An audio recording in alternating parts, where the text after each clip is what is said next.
Shalom jemaat yang terkasih, kembali lagi dalam renungan hari ini.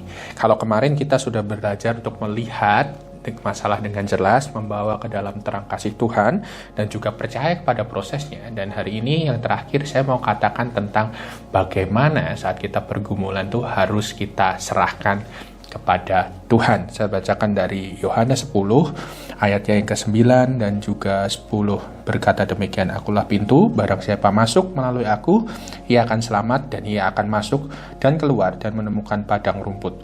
Pencuri datang hanya untuk mencuri dan membunuh dan membinasakan. Aku datang untuk mereka mempunyai hidup dan mempunyainya dalam segala kelimpahan." Saudara, ini adalah seruan gembala yang baik yang adalah Tuhan kita. Pergumulan datang, pergumulan hadir bukan untuk membuat kita kemudian hancur. Tapi bisa saja itu menumbuhkan sesuatu yang dalam kita yang perlu diasah dan perlu diajak untuk percaya kepada Tuhan. Terkadang kita menggunakan kemampuan kita sendiri sehingga kita lupa bahwa ada kemampuan yang lebih besar, pemilik kehidupan ini yang adalah Tuhan kita. Jadi saudara yang terkasih, untuk menutup segala sesuatunya ini memang seharusnya langsung serahkan kepada Tuhan.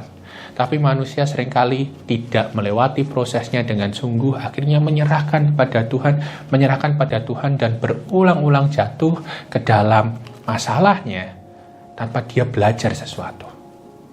Dengan tahap-tahap yang saya sampaikan kemarin dan kita menyerahkan kepada Tuhan, berharap ini menjadi sebuah tahap yang permanen, tahap yang lebih komitmen dari diri kita untuk berjalan bersama Tuhan.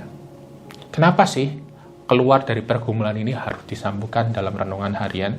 Saudara, saat kita mau memberi diri kita kepada orang lain, saat mau memberi murah hati pada orang lain, harus mempunyai berdamai dengan diri sendiri. Isu ini terus saya bawakan supaya kita tidak mudah untuk bertanya-tanya, apa yang harus saya lakukan? Kenapa tidak? Kenapa harus? Tapi kita mampu memprosesnya, apa yang harus kita lakukan jika situasi tersebut datang. Menolong sesama, hadir untuk orang lain adalah suatu panggilan kita sebagai orang percaya. Dan gimana cara paling bisa supaya kita memberi diri kepada orang lain dan tidak gampang patah hati, jatuh, dan kemudian akhirnya kecewa? Jawabannya adalah menyerahkan kepada Tuhan. Gembala kita yang baik menyerukan hal ini, bahwa apabila kita sudah hidup di dalamnya, maka kita akan masuk ke dalam dia, selamat, dan akan keluar menemukan padang rumput yang hijau. Artinya ada kelegaan di dalam hidup saudara.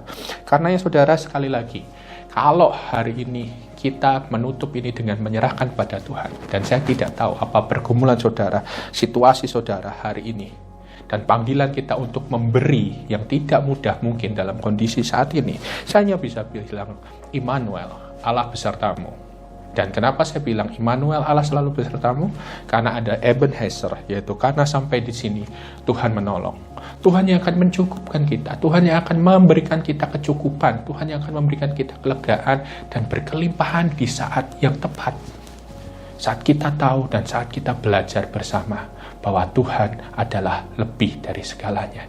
Karena saudara, pergumulan yang hadir itu adalah suatu yang wajar. Pergumulan yang hadir itu bisa jadi suatu ujian. Pergumulan yang hadir itu bisa jadi cobaan. Tetapi menyerahkan kepada Tuhan adalah tindakan orang beriman.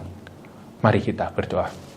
Tuhan, kami mengucap syukur untuk terus diingatkan bahwa kami hidup ini Tuhan bukan tentang diri kami sendiri, tentang masalah diri kami sendiri, tetapi juga memberi diri untuk sesama kami.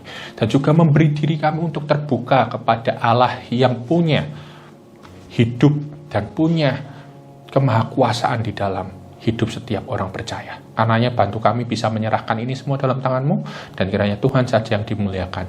Terpujilah nama Tuhan. Kami bersyukur dan kami bersorak. Haleluya. Amin. Tuhan memberkati.